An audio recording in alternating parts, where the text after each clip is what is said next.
Se o Pentágono foi invadido na sua tecnologia, será que nada para ser invadido aqui no nosso país? Mas eis que nesse lamaçal jurídico surge aquilo que parecia impossível. Uma pessoa sensata. Uma pessoa que... Como é que eu vou colocar isso de forma gentil? Uma pessoa que, após certos acontecimentos relacionados aos seus colegas e certas restrições de viagens e restrições de movimentações bancárias, mudou bastante de opinião. Alguém que saiu, encontrou a luz, saiu de apoiador das condenações do 8 de janeiro para um ferrenho defensor das liberdades individuais.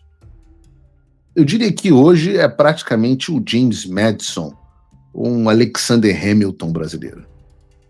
E é claro que eu estou falando do ministro Luiz Fux. Porque ontem, no Supremo Tribunal Federal, ele ressaltou o óbvio. Contestar o sistema eleitoral é positivo. Positivo para a democracia. E não o contrário. Vejam o vídeo. As únicas diferenças do contexto brasileiro com outro país recentemente citado, até porque consta da declaração, imprensa divulgada pela Fundação Nobel, que o governo venezuelano tem sistematicamente suprimido a oposição por meio de fraude às eleições, percepção legal e prisão, o que não tem nada a ver com o sistema brasileiro. Mas a verdade é que uma manifestação contundente fora feita pela política Maria Corina Machado. Maria Corina Machado, que legou, efetivamente, uma lição sobre a importância das iniciativas da sociedade civil na fiscalização do processo eleitoral, a fim de que este seja sempre transparente e goze de legitimidade perante o povo. Naquele país, o regime incumbente impediu até a candidatura dessa senhora nas eleições presidenciais de 2024. Imagina. Mas ainda assim, a ativista logrou mobilizar milhares de voluntários por todo o país para fiscalizar os locais de votação e documentar a contagem de votos. Essa iniciativa pacífica descortinou para a comunidade internacional os vícios do sistema venezuelano, que não tem nada a ver com o Brasil, o que só foi possível pela coragem de pessoas do povo que arriscam em suas vidas e liberdade em prol dos princípios democráticos. E aqui, senhor presidente, trago um argumento que eu acho que ele é bastante importante. O que se pretende realçar é que o reconhecimento conferido por esse prêmio, que certamente não seria conferido pela prática de um crime, teve um papel essencial para os cidadãos na construção de uma democracia vigilante, em constante aprimoramento, inclusive tecnológico. Há um aprimoramento tecnológico, podemos chegar amanhã depois a várias outras conclusões, por meio do engajamento cívico no debate público sobre o certame eleitoral. Quando é que vocês vão viajar no tempo para um passado longínquo? Na época da fundação da República? Não. Regime militar? Não. 2002? Não. Nós vamos viajar no tempo para 6 meses atrás. 6 meses atrás, quando que vocês imaginariam, nessa primeira turma, ver o ministro do STF falando para todos ouvirem que contestar o sistema eleitoral não é crime? E citando o caso da Venezuela e dizendo que a fiscalização do processo eleitoral naquele país deixou claro os vícios existentes no processo. Ou seja, segundo Fux, para que as fraudes nas eleições venezuelanas pudessem ser detectadas... Tá gostando do nosso canal? Curta, comente e compartilhe. Vamos juntos. Foi necessária a pressão popular e a fiscalização, e fazer isso jamais poderia constituir crime, nem na Venezuela, muito menos no Brasil. Outro ponto muito bom, que eu não podia deixar de citar aqui no programa, foi a deliciosa cutucada que Fux deu no TSE. São 18 segundos de vídeo, mas são 18 segundos que valem muito a pena. Coloca pra gente aí, Bruno. Amigo, outro dia virou para mim e disse: se o Pentágono foi invadido na sua tecnologia, será que nada para ser invadido aqui no nosso país? Quem pergunta sabe a resposta, mas eu também não respondi nada. Cara, quantas vezes vocês não repetiram esse argumento? É um questionamento que todo mundo faz. O nego hackeou o Pentágono, tem o aparato militar mais poderoso do mundo, todas as tecnologias mais avançadas de proteção de dados do mundo. O nego hackeou o sistema dos caças F-15 dos Estados Unidos. Tá aí. Sem que caça tenha... Olha, só para deixar claro aqui aos ministros do TSE, que os caças do F-15 também não têm nenhuma ligação com a internet. Ora, Israel hackeou os sistemas dos principais bancos do Irã, que é um dos países mais avançados em guerra cibernética. Afetou o cartão de crédito de uma porrada de membros da Guarda Revolucionária. Ora, Israel conseguiu explodir os pagers dos caras do Hamas. Ou do Hezbollah, já não me lembro mais. Mas as urnas eletrônicas não. Essas não podem ser invadidas. Isso virou...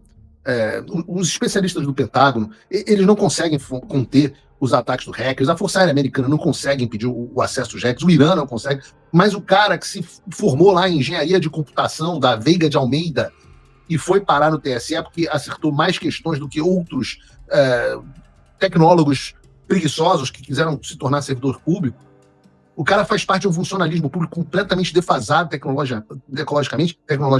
Esse sim é o cara que consegue parar tudo quanto é ataque hacker. Eu já trabalhei em repartição pública, eu não sei se alguém aqui já trabalhou em repartição pública. Eu já trabalhei no governo do estado e na prefeitura do Rio de Janeiro. Nunca trabalhei em um órgão federal. E na Câmara. Você chega nesse... que não deixa de ser um órgão federal, mas do Poder Executivo. Então você chega num órgão público no Brasil, e me respondam vocês aqui, se verdade, se não estiver falando a verdade. E os caras, às vezes, não sabem usar uma impressora, os caras não sabem usar uma planilha Excel. Quando eu comecei a trabalhar no governo do Estado do Rio, o governo do Estado do Rio tem um órgão chamado Proderj. E eu me lembro que quando eu comecei a trabalhar lá, o Proderj tinha para todo o governo do Rio de Janeiro, estou falando aí de aproximadamente 2000 e... Trabalhei no governo do Estado do Rio em 2007. O Proderj tinha para todo o governo do Estado do Rio de Janeiro a mesma banda de acesso à internet, que na época acho que eram 2 mega, que era coisa pra caramba, mas era o que eu tinha em casa. Eu tinha em casa a mesma banda de acesso que o Proderj tinha para todo o governo do Estado do Rio de Janeiro. Todo o governo do Estado do Rio de Janeiro. Aí as pessoas querem me convencer de que o TSE é a supra-sumo. Mas isso você sabe. Isso você sabe. Se houvesse esse gênio maravilhoso trabalhando no TSE, ganhando um DAS qualquer lá de 15 mil reais por mês, sei lá quanto que ganha um cara, mas eu tenho certeza que ganha menos do que um especialista de segurança da Microsoft, do Signal, do Sync, do sei lá o quê, do Pentágono. E o mais curioso é que esse argumento é o argumento que todo mundo fazia na mesa de bar em 2022, mas que era absolutamente proibido de ser discutido. Todos vocês sabem, sem nenhum pudor, que qualquer coisa em tecnologia é violável.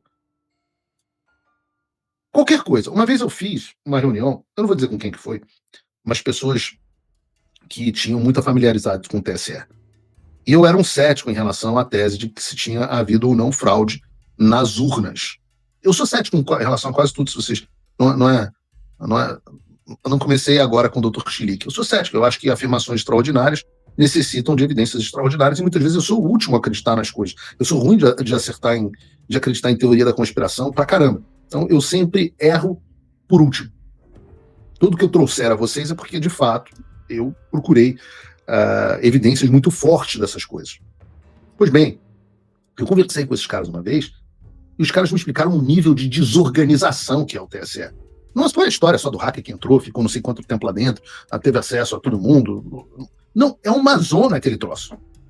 O TSE é uma zona, como todos os órgãos públicos brasileiros. Bolsonaro está preso, condenado. E agora? Agora ele e milhares de brasileiros precisam mais do que nunca da gente. A resistência continua vindo daqui de fora com luta e informação. Mas você precisa fazer a sua parte agora, se ainda não estiver fazendo. Acesse www.paulofigueiredoshow.com/apoie ou use o link e o cupom da descrição. Com um pouco mais de $5 por mês, você se torna meu apoiador. Com 49, você entra para o grupo dos patronos Gold. A hora é agora.